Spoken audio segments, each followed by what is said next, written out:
Hello friends, कैसे हो सभी। पेपर आने वाले हैं, काफ़ी नज़दीक है, तो इसलिए आज मैं आपके लिए कुछ इंपॉर्टेंट क्वेश्चन लेके आया हूँ ट्रिग्नोमेट्री के। ये एक ऐसा चैप्टर है जो काफ़ी बच्चों को समझ नहीं आता है या कम समझ आता है, तो आज मैं कुछ इसके इंपॉर्टेंट क्वेश्चन लेके आया हूँ। ये पार्ट 1 है। आगे भी मैं इसके पूरे चैप्टर के इंपॉर्टेंट क्वेश्चंस जो PYQ में आए हों वो भी कवर करूँगा, जिससे आपको कुछ बेनिफिट हो।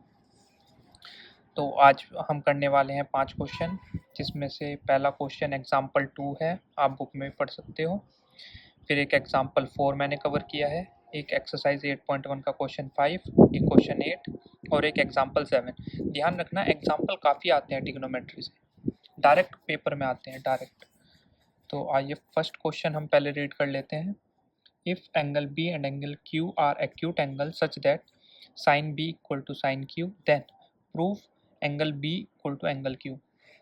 तो मैथ में एक चीज़ ध्यान रखना, जब भी आप क्वेश्चन पढ़ो तो जो उसमें गिवन है वो हमारे लिए ब्रह्मास्त्र है।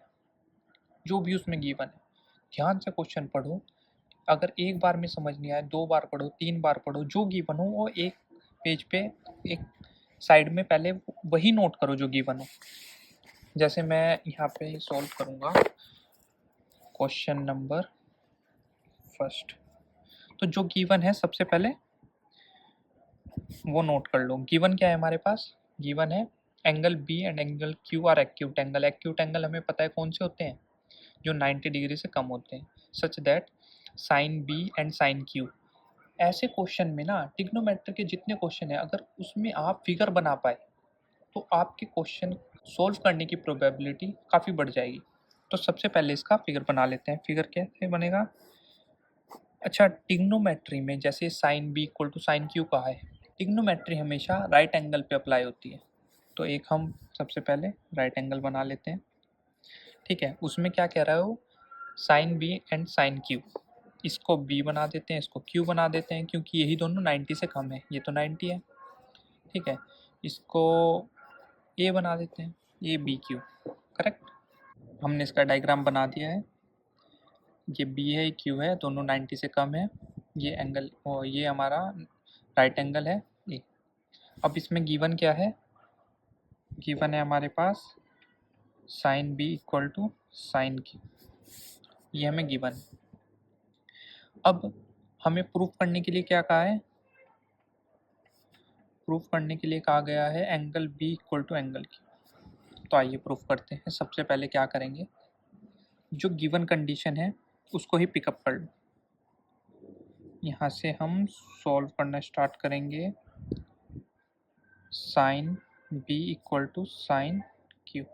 ठीक है, साइन बी क्या होगा? यहाँ से साइन बी के लिए ये परपेंडिकुलर होगा और ये हाइपोटेनस।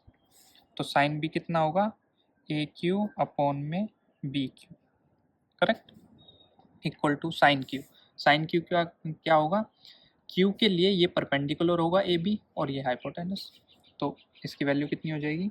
ए बी अपॉन में बी क्यू। ये कैंसिल हो जाएंगे, कितना बचेगा? A Q equal to A B. Correct.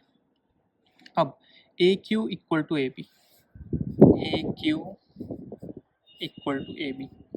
जिस ट्रायंगल की दो साइड इक्वल हो जाती हैं उसे क्या कहते हैं? Isosceles triangle. और आइसोसेलेस ट्रायंगल की एक प्रॉपर्टी है कि उसके अपोजिट एंगल इक्वल होते हैं। तो हम कह सकते हैं angle B equal to angle Q. Hence proof. First question हो गया। अब हम सेकंड क्वेश्चन को देखते हैं।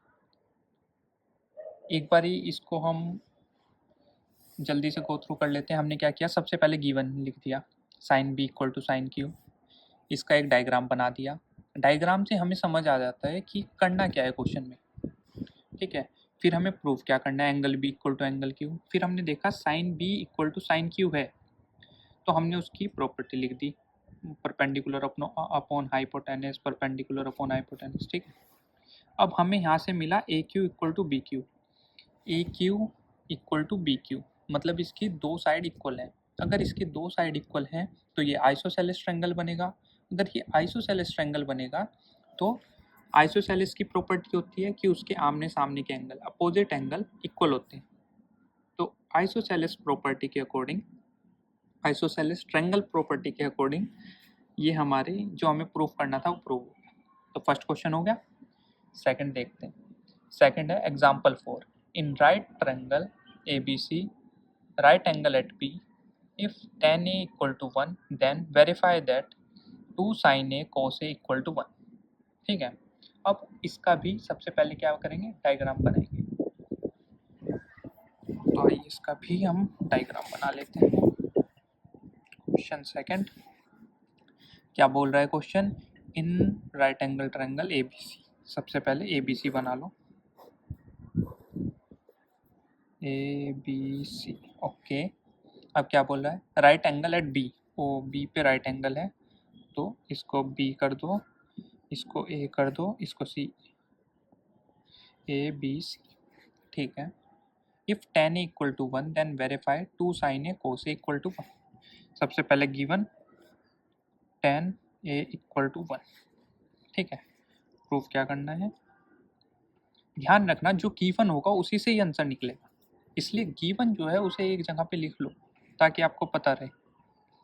प्रूफ क्या करना है हमें, 2 sin A cos A equal to 1। ठीक है, ये प्रूफ करना है।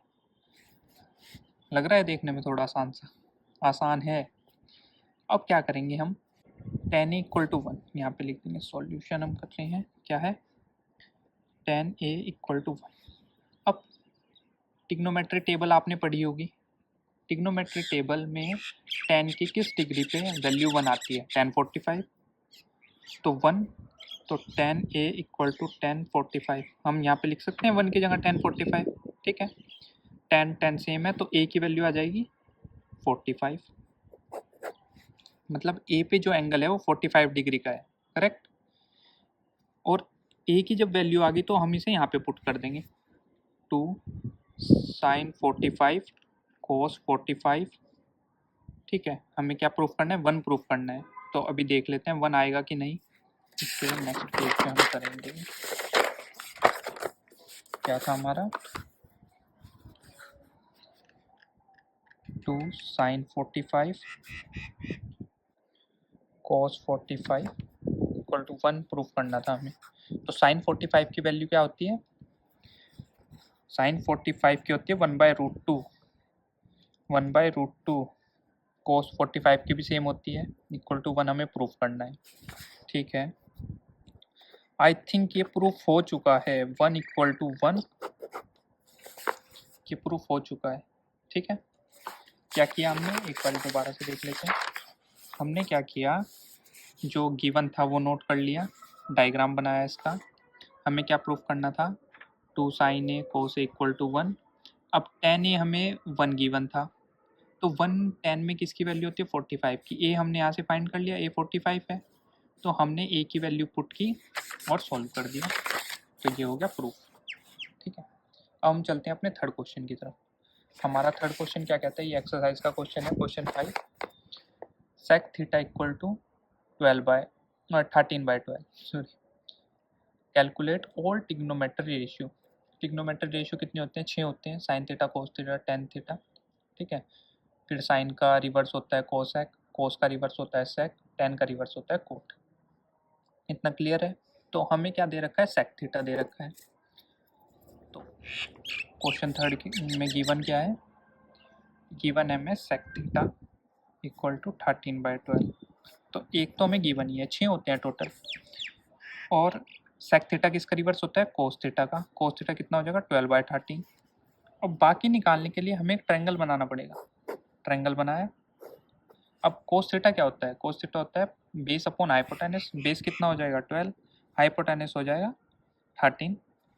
अब हम वो पाइथागोरस लगा के परपेंडिकुलर निकाल सकते हैं, हाँ निकाल सकते हैं बिल्कुल। तो परपेंडिकुलर हो जाएगा रूट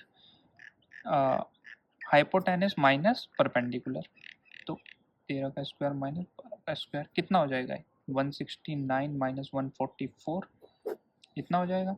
अब इसकी वैल्यू कितनी आएगी, ये हो जाएगा 6 10 16 और 9 25 इक्वल टू 5। तो परपेंडिकुलर कितना आ जाएगा 5। ठीक है, परपेंडिकुलर आ जाएगा 5।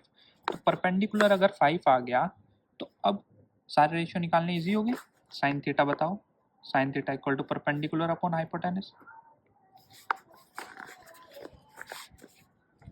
साइन थीटा हो गया, कोस हो गया, टेन बताओ, tan theta equal to sine theta upon cos theta, ऐसे भी निकाल सकते हैं। और या टेन थीटा इक्वल टू हमारा होता है पंडित बद्री प्रसाद, ऐसे करके याद कर सकते हैं हम। पंडित बद्री प्रसाद हर हर भोले, या इसको ये भी बोलते हैं पाकिस्तान भूखा प्यासा, हिंदुस्तान हरा भरा, लेकिन ये यूज मत करना। पंडित बद्री प्रसाद हर हर बोले, ठीक है। तो 10 क्या हो जाएगा, परपेंडिकुलर अपॉन बेस। परपेंडिकुलर हमारा 5 है, बेस हमारा 12 है, ये भी हो गया। तो 1 2 3 4 फाइंड हो गए। फिफ्थ हो जाएगा हमारा कोसेक। कोसेक क्या होता है, साइन का रिवर्स, साइन का रिवर्स कर दो 13/5, ये भी हो गया। फिर हो जाएगा हमारा कोट, कोट बचा, कोट क्या होता है 10 का रिवर्स 12/5, ये भी हो गया हमारा कंप्लीट। अब नेक्स्ट क्वेश्चन देखते हैं। नेक्स्ट क्वेश्चन है हमारा एक्सरसाइज का ही क्वेश्चन है। If 3 cot A equal to 4 check whether 1 minus tan square A upon में 1 plus tan square A equal to इतना इतना इतना। अब इसका इतना सिंपल वे बताऊंगा, शायद ही आपने कहीं देखा होगा। क्वेश्चन नंबर हमारा कितना है, क्वेश्चन 4 है। इसमें हमें क्या दे रखा है, 3 cot A equal to 4। Proof क्या करना है हमें, 1 minus tan square A upon में 1 plus tan square A equal to cos square A minus sine square A. अब टिग्नोमेट्री में ना एक चीज़ ध्यान रखना, जहाँ भी ऐसे क्वेश्चन आएंगे, जो कि डेफिनेटली आएंगे, कि जहाँ पे टेन दे रखा हो, कोट दे रखा हो, और कॉस और साइन से हमें क्या करना हो, वेरी इक्वल प्रूफ करना हो, ठीक है। तो इन क्वेश्चन में क्या करना, स्प्लिट की एक प्रॉपर्टी आप यूज़ करना। मतलब ऐसे कहीं लिखी हुई प्रॉपर्टी नहीं है, लेकिन उससे क्वेश्चन बड़े आराम से इजी वे में सॉल्व हो जाते हैं। कैसी ट्रिक है वो है, अगर टेन दे रखा हो, कोट दे रखा हो, सबसे पहले इन्हें स्प्लिट करो साइन कोस में। जितनी भी आपको ये आप आगे जैसे प्रैक्टिस करोगे क्वेश्चन, तो आपको ये वेरीफाई करने वाले क्वेश्चन बहुत मिलेंगे। तो इन्हें क्या करना है, स्प्लिट करना है। तो इसको हम स्प्लिट करेंगे। देखो ये वैल्यू यूज़ किए बिना हम इसको सॉल्व कर देंगे। कैसे, 1 माइनस टेन स्क्वायर है, टेन कितना होता है साइन स्क्वायर है अपॉन कोस स्क्वायर है अपॉन में 1 प्लस साइन स्क्वायर है अपॉन में कोस स्क्वायर है। ये हो जाएगा कोस स्क्वायर ये माइनस साइन स्क्वायर है, एलसीएम कोस स्क्वायर है अपॉन में कितना है cos square plus sine square है अपॉन में कोस स्क्वायर है। इससे कैंसिल हो जाएगा, ये हमारा एज इट इज़ रह जाएगा, इसकी वैल्यू 1 हो जाएगी। Cos square A minus sine square A equal to cos square A minus sine square A. Paper में आपको ऐसे ही करके आना है, ये वैल्यू का यूज़ करोगे तो ये काफ़ी लेंथी हो जाएगा, ठीक है। पहले 10 की वैल्यू निकालोगे, 10 की वैल्यू तो ईजी हो जाएगी रिवर्स करके, लेकिन फिर आपको राइट हैंड साइड की वैल्यू निकालनी पड़ेगी, फिर दोनों को वेरीफाई करना पड़ेगा। ये बहुत ही लंबा हो जाएगा, 2 पेज में जाएगा। आप पेपर में अगर करोगे तो ऐसे ही करके आना, बाकी आपकी मर्जी है। नेक्स्ट क्वेश्चन देख लेते हैं। In triangle P Q R right angle at Q, P Q 3 है, पी आर 6 है, डिटरमाइन करना है Q P R and P R Q. चलो ये भी देख लेते हैं, ये क्या कह रहा है। एक ट्रायंगल है पी क्यू आर, यहाँ पे कर लेते हैं लास्ट क्वेश्चन। अब ट्रायंगल है हमारा पी क्यू आर, क्यू पे राइट एंगल है पी क्यू आर, ठीक है। अब क्या कहता है, पी क्यू 3 है, पी क्यू 3 है, ठीक है भाई, पी आर 6 है। तो हम सबसे पहले परपेंडिकुलर निकाल लेते हैं। परपेंडिकुलर होगा हमारा √6 का स्क्वायर 36 माइनस 9, ये हो जाएगा हमारा 6 3 27। अच्छा, रूट में आएगी इसकी वैल्यू, ठीक है, ये आ रहा है। PR6 है और PQ3 है। ठीक है, ये आ गया। अब इसमें से भी हम 3√3 हो जाएगा क्या ये? 3√3 हो जाएगा। ये थोड़ा सोल्व कर लेते हैं, परपेंडिकुलर ये आ गया। अब हमें क्या फाइंड करना है? QPR ये वाला एंगल और PRQ ये वाला एंगल। चलो फाइंड करते हैं। अब इसको फाइंड करने के लिए हम क्या करेंगे? Sine theta, sine P equal to, sine P के लिए परपेंडिकुलर क्या है? RQ अपॉन में हाइपोटेनस कितना है? PR। अब RQ की वैल्यू कितनी है हमारे पास? RQ की वैल्यू 3√3 अपॉन में 6, ये हो जाएगा √3/2। ठीक है, साइन P। अब √3/2 साइन में किसकी वैल्यू होती है? √3/2 होती है 60 की। 60 की होती है। तो sine P equal to sine 60, तो P की वैल्यू हो जाएगी 62। अब अगर P की वैल्यू निकल गई तो अब R के लिए आपको साइन थीटा लगाने की ज़रूरत नहीं है। यही बच्चे मिस्टेक करते हैं, एक फाइंड कर लिया, दूसरे में भी सेम तरीका लगाएंगे। ये 90 है, ये 60 है, ये कितनी हो जाएगी? 30 हो जाएगी। एंगल R कितना हो जाएगा? 30 डिग्री। ये हो गया सोल्व। इतने से में आपका सॉल्यूशन आ गया और ये 2-3 नंबर में आएगा। तो ऐसे ही और वीडियो को या और क्वेश्चन आपको चाहिए ऐसे ही, तो आप कमेंट में बता सकते हो, या कोई क्वेश्चन ऐसा हो जो आपको समझ नहीं आ रहा हो तो वो भी आप बता सकते हो। और वीडियो आपको अच्छी लगी या आपको समझ नहीं आई तो लाइक और डिसलाइक करके बता सकते हो। Thank you. ये अभी हमारा पार्ट 1 था। अभी जैसे जैसे एग्ज़ाम पास आएंगे मैं और इम्पोर्टेंट क्वेश्चन क्लास 10th के मैथ्स के लाता रहूँगा। थैंक यू एवरीवन, और पढ़ाई करते रहें।